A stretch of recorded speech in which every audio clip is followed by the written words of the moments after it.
Hello, everybody. Just me on this video. I'm going to take about 10 minutes to walk you through the vision for cohesion. Wishing me all well today. This is a symbol which came to me about 10 years ago. I was doing some holotropic breath work, which, if you don't know what that is,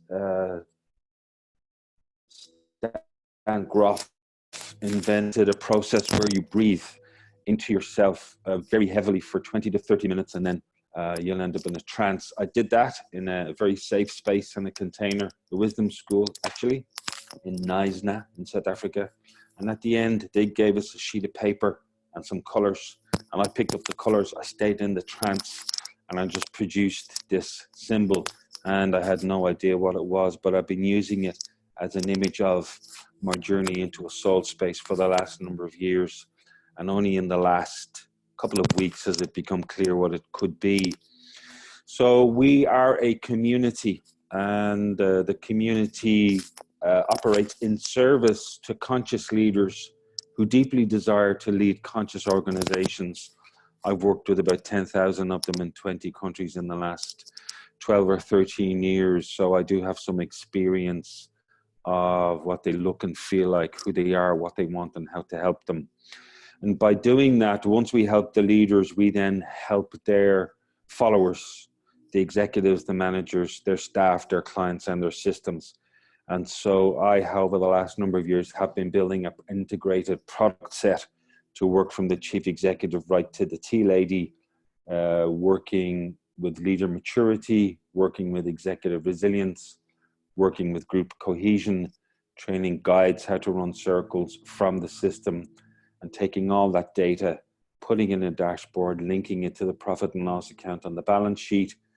And then the final step was to take all of that, monetize it for the staff, which is where Declan comes in with the Butterfly Exchange platform. So this community is served by guides. It's served by Academy, which trains the guides, and it's served by a technology platform. What I've conceived since I got here is an elder group, and the elder group is called the Ancient Guild of Dialogue. I'll tell you a little bit more about that during the slideshow. And we're also conducting some esoteric experiments. And somebody asked me yesterday, what does esoteric mean? And it doesn't mean hidden, it means that are taught orally. So it's they're oral processes that can't be done online. And we have a number of those processes going on at the moment. This will be expanded by us over the next number of years into a, let's call it, neo-traditional academic curriculum held by a guy called Professor Ronnie Lessem, and he's conceived a thing called Communiversity. I'll tell you a little bit more about that. And then finally, the whole thing is held in a physical place, which, as I've been walking around Wicklow, I realize is called Drú na Shi, which is the Druids of the Shining Ones. And this is a physical place that I'm hoping to build. So as you can see, all this is now coming together and goes to point me to the vision that I had about 10 years ago of what the cohesion multiverse is like. So just for a little bit more detail,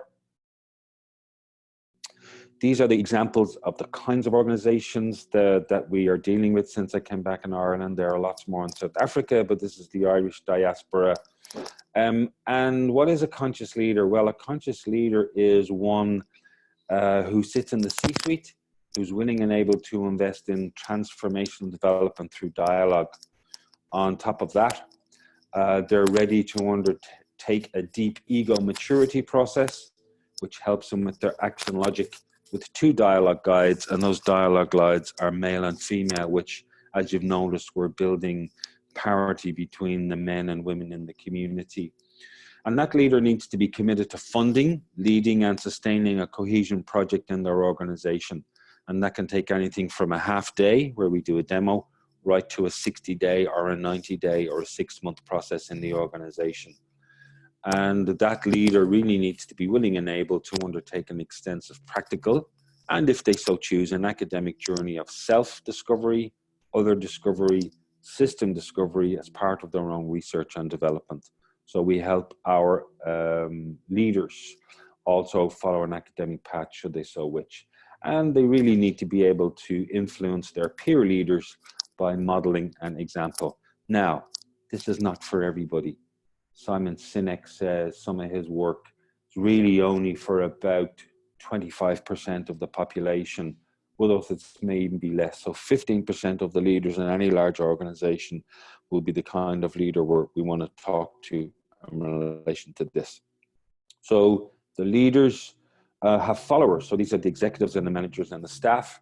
And essentially, these are the executives, managers, and staff that are willing to follow the leader in the cohesion dialogue approach, that are willing and able to be authentic, to be vulnerable, and committed to both personal and system change. So this is not all work in the head. The work is here in the heart and in the lower chakras.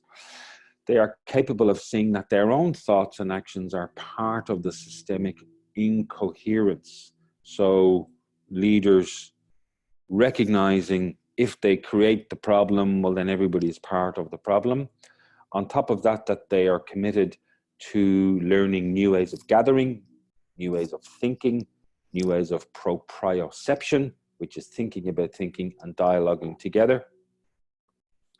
And finally, sorry, I'm struggling with this. Finally, that they're ready to create an environment for dialogue by empowering those in their system that are ready to assume responsibility for their own thinking about thinking. The guides, if your face is here, it's because I found your picture easily. There are lots of other people who are around and whose faces really need to be here. So we are the guides. We train within the academy. We have some technology to help us. But essentially, these are men and women who are ready to undergo a deep and transformational BOM dialogue curriculum as a druidic wisdom path. They're willing to learn, to guide, to mentor, expand, and transform in the moment learning with their customers and their clients, and that they are capable of leading their own projects and programs. On top of that, they live and breathe a dialogic lifestyle with their family, their friends, their foe, and in their local and their global community. And all of this is supported by a technology platform in which we upload our own material onto a portfolio of evidence. The next stage is the wisdom path, and this is something I've tapped into recently. So there are 7 stages, even though I've misnumbered them here. The stage of the word maker, the stage of the composer, the stage of the dos, the young tree, the kana, the young wolf, Clee, the pillar, 6, not 7, the Onruth, which is the master, and then Olav, which is at a druidic level. So we're taking our curriculum, which has standard national qualification frameworks, Bloom's taxonomy, fine, but we are going to create the container which gives us this more mystical, magical, ancient druidic path as well.